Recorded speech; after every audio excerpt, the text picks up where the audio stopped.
Copa do Mundo.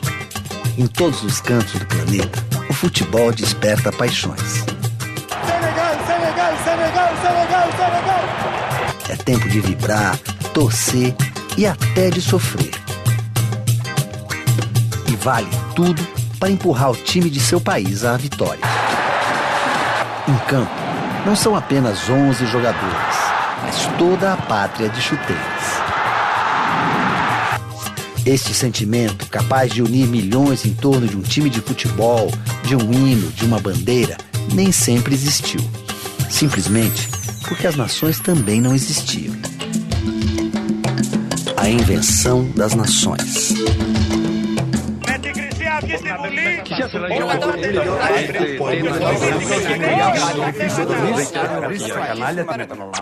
A maioria das nações, com suas línguas, fronteiras e símbolos culturais, foi criada no século XIX, há cerca de 200 anos. Mesmo em um país tradicional como a Inglaterra, seus habitantes nem sempre se consideraram ingleses. Há alguns séculos, não havia o sentimento de ser inglês. Como ainda não havia o sentimento de ser suíço, italiano, espanhol, brasileiro. Bem diferente do que acontece hoje. Eu tenho orgulho de ser português. O que é ser francês?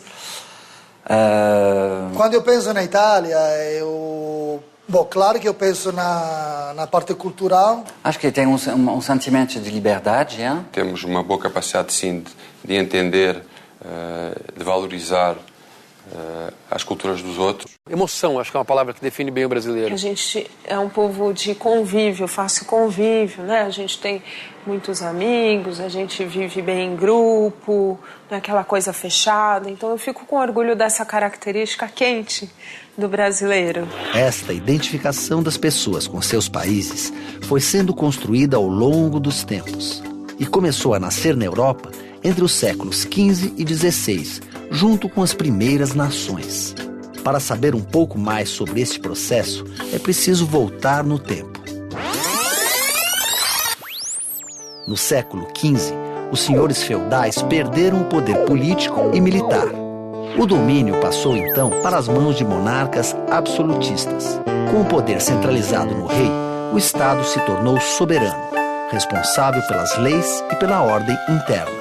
Antes do surgimento desse processo, as pessoas viviam ainda sob uma forma de identificação entre elas, que normalmente era dado por uma língua comum, mas não tinham uma centralização política que potencializasse as atividades delas, né? Que melhorasse as condições de confraternização, digamos assim, entre as pessoas. E, sobretudo, as condições de cooperação entre as pessoas. Os reis estabeleceram os territórios de seus impérios e demarcaram fronteiras.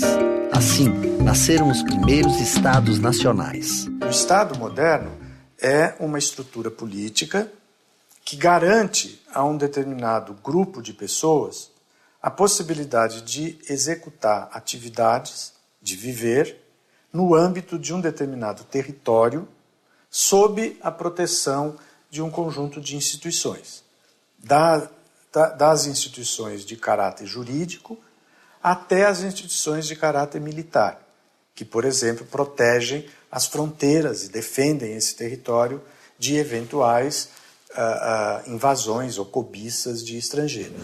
Ao longo dos séculos seguintes, vários movimentos contribuíram para construir a ideia de nação como conhecemos hoje. Um dos movimentos que mais fez crescer ideais e sentimentos nacionalistas foi a Revolução Francesa em 1789. Uma das obras-primas do cinema francês, a Marselhesa de Jean Renoir, retrata os revolucionários.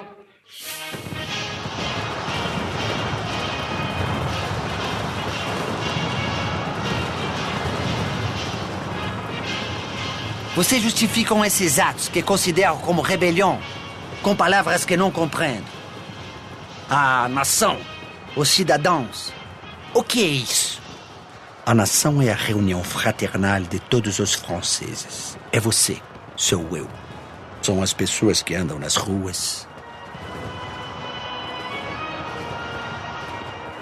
É o pescador em seu barco. Os cidadãos são as pessoas que compõem a nação. Mas eu não tenho nada a ver com essas pessoas. É uma nova religião que não posso aceitar. Tudo o que sei é servir ao rei. Ou tudo o que supõe estar a serviço do rei. Se antes se acreditava que o poder vinha de Deus e do rei, com a Revolução Francesa, o povo e a nação passaram a ter maior importância. A fidelidade ao rei foi substituída pela lealdade à pátria. E a Revolução Francesa influenciou movimentos em todo o mundo. Ela foi uma das primeiras revoluções que teve um efeito educacional de caráter global, mundial. Porque a imagem da Revolução Francesa, a agenda da Revolução Francesa, a simbologia da Revolução Francesa se espalhou praticamente pelo mundo todo. A independência brasileira, que é em 1822, foi bastante animada, estimulada pelos ideais da Revolução Francesa, de liberdade, de independência, de igualdade, de fraternidade. A Revolução Francesa também estabeleceu que todos os homens eram iguais diante da lei e todos podiam participar da política. Esta igualdade jurídica serviu de base para criar o conceito de cidadão que vigora hoje.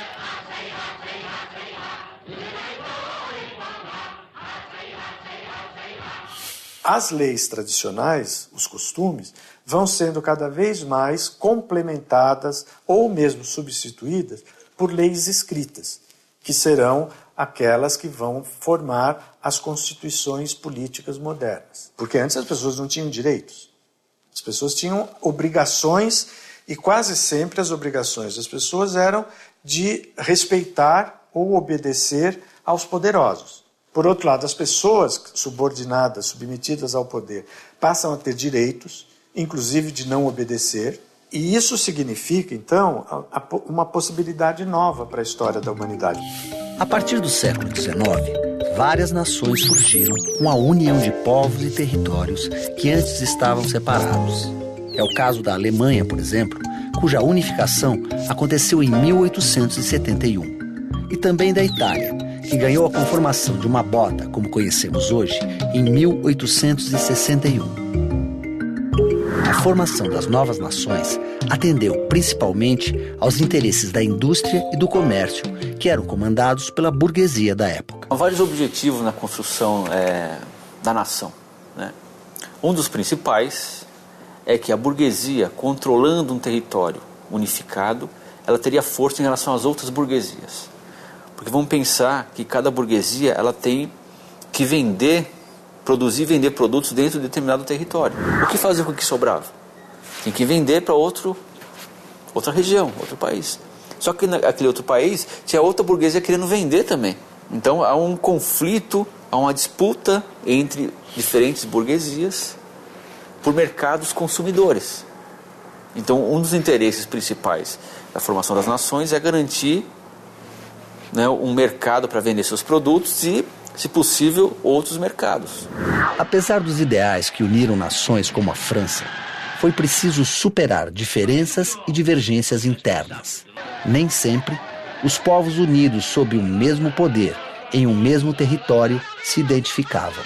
É difícil você fazer com que um povo inteiro pense a ideia de que ele pertence a um único conjunto.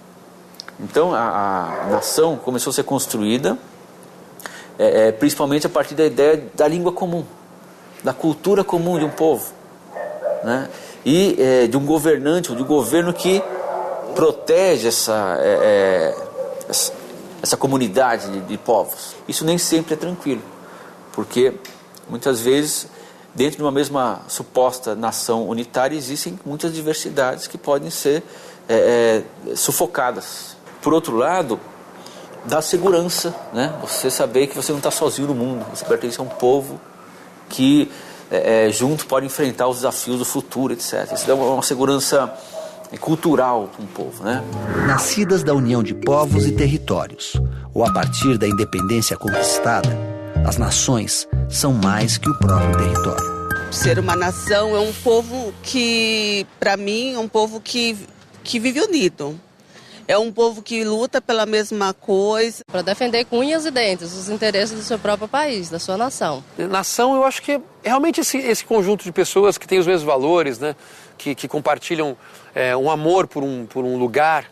Todos os italianos têm uma parte de história que leva com ele aonde ele for. Eu, quando penso em Portugal, penso noutras coisas. Eu penso muito no mar. Solidariedade é uma coisa que a gente vê sempre, né? Quando acontece qualquer fato, geralmente que a gente vê a alma do brasileiro, que ele quer ajudar. Os negros são, assim, acho que a cara do Brasil. A nação brasileira, para mim, é um conceito miscigenado, misturado, né? O Brasil tem uma nação que são milhões, várias nações. Ser brasileiro é gostar de feijoada e tomar caipirinha.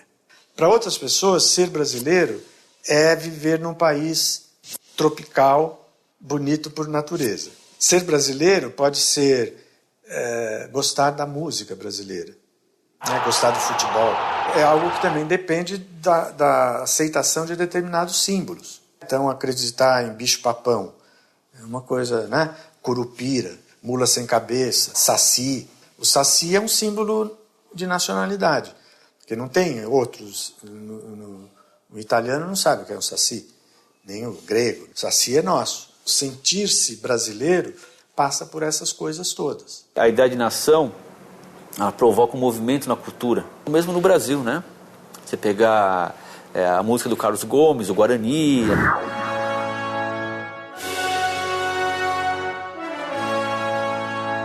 Surgem várias escolas nacionais de música, que buscam na música popular, no chamado folclore, né? As raízes da identidade comum de um povo. Isso é um aspecto extremamente importante no amadurecimento e no reconhecimento da sociedade como um conjunto que tem, né, uma identidade comum. Por todas estas razões, se diz que as nações foram inventadas. E, como a história é um processo contínuo, será que as nações continuam sendo reinventadas ao longo dos anos? E um dia, elas podem deixar de existir?